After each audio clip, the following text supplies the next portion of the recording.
Hey, how's it going, everybody? Welcome to the channel. My name is Jerome, and thank you so much for stopping by. So today I have for you my voiceless voice deck profile that I ended up getting second place at the remote regionals. Yeah, I honestly didn't even want to play in it. I just played just to play.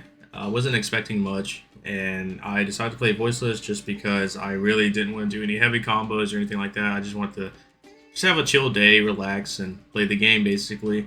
Um, yeah, I had one loss. I believe it was round five to Snake Eye, Castor, Fiend Smith.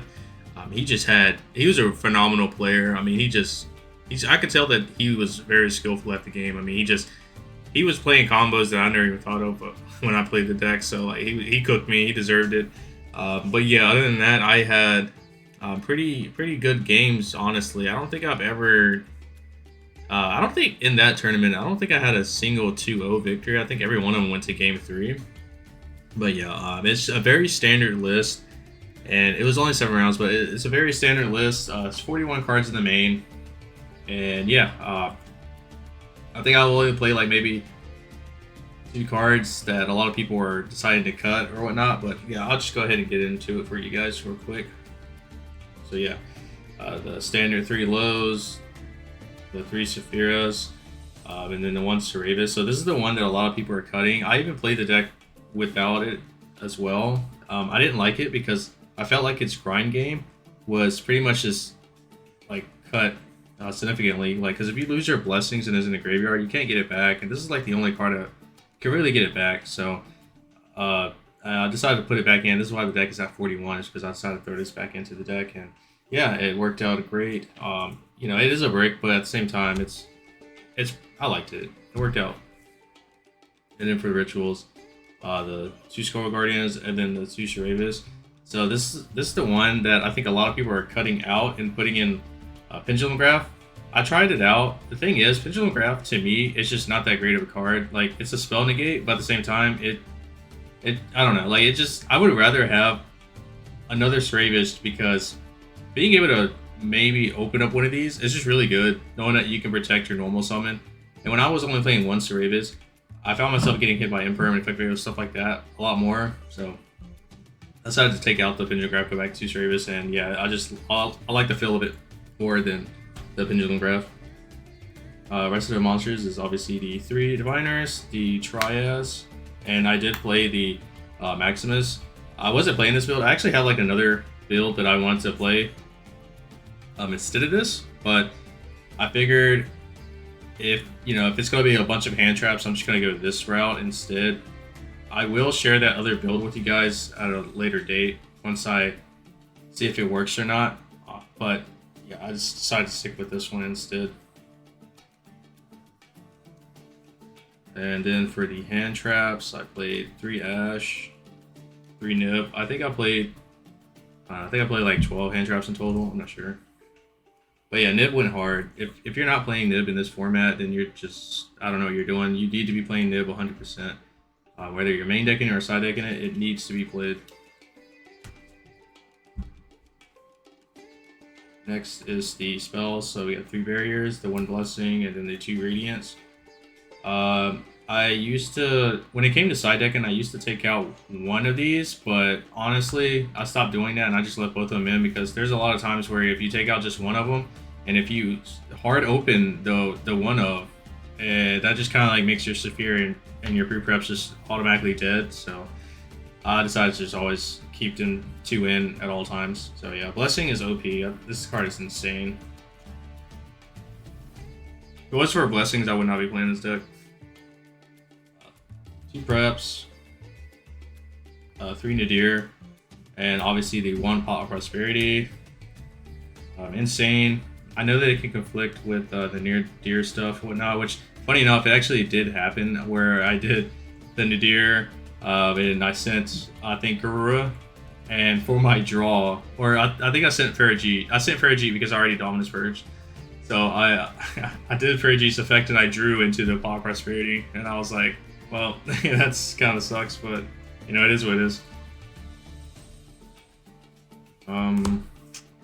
Traps, you got your Radiance, Dominus Purge, and the Imperms. A lot of people ask me Even throughout the tournament, you know, how do I like the Dominus Purge? I think this card is phenomenal. It's a great hand trap. I think if you're playing a deck that isn't, you know, fire, water, or dark, you should be 100% playing these in the main deck.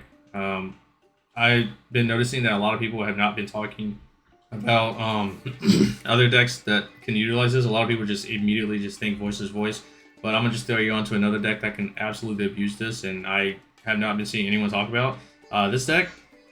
Trap Tricks can play this, and it is insane in Trap Tricks. I mean, you're gonna have a trap in the graveyard. You can just keep this in hand. You don't even have to set it, and you can just activate it. It will trigger the Sarah. You can negate a search for whatever card it is and destroy it. So I think that's something that a lot of people are sleeping on.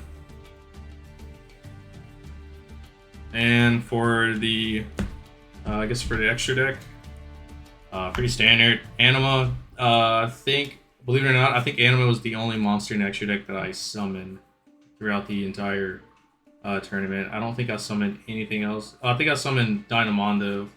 Let me just check. Yeah, so Anima was like the only one. I think I summoned this one, I think, 2 times. So yeah, this is the only one I really summoned. Obviously, I played these as well. Never summoned them. Never summoned IP. The Dinos, I think I summoned Dino only 1 time. SP, never summoned it. Underworld Goddess, never summoned it. So, yep. Didn't need any of it, to be honest with you. The last link was the Fergie. This is the Nadir stuff, which was the Garura, the double Elder Intus, then the double Arclight. I recommend playing double of these and double Arclights.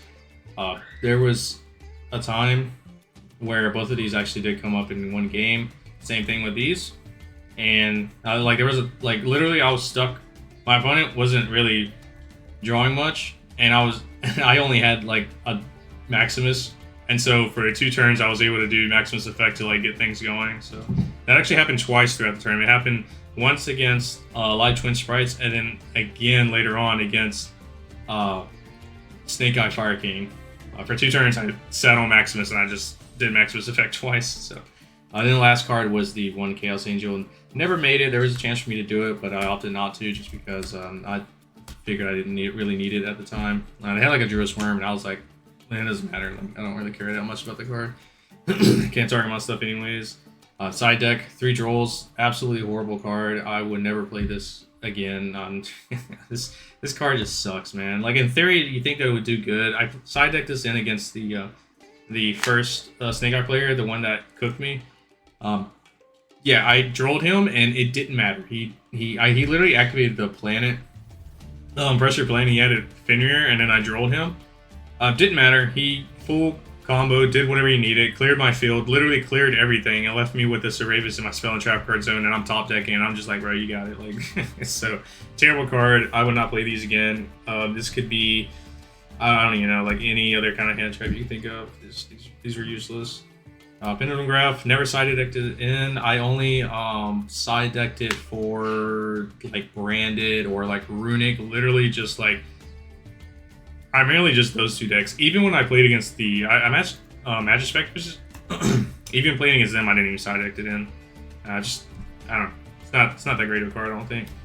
Called by, broken.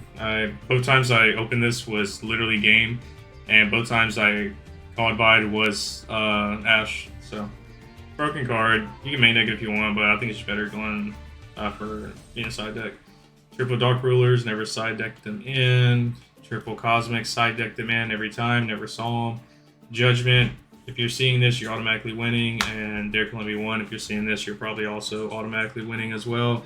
I mean, nothing feels better than opening up like everything that gets you to Skull Guardian plus low and a barrier, and then also having a Judgment as well. Like, I feel like if you have that, you're pretty much guaranteed to win. Yeah, it just feels good. And that's about it. Yeah, I want to just shout out to my boy Jackson real quick, because if it wasn't for him inspiring me to play this deck again, I would not be playing this deck whatsoever. So he cooked me so many times playing voiceless. I think he's probably hands down the best voiceless player. Every time I play against him, he always like shows me something new, and he always beats me playing it. So I'm just like, all right, you know, I'll give the deck a try again. And yeah, and hopefully, hopefully I can try out this new build here soon, and hopefully that does good as well, so I can show you guys what that list is like. But until then, I just want to say thank you so much for stopping by, watching the video, and I hope you enjoy the rest of your day. Peace.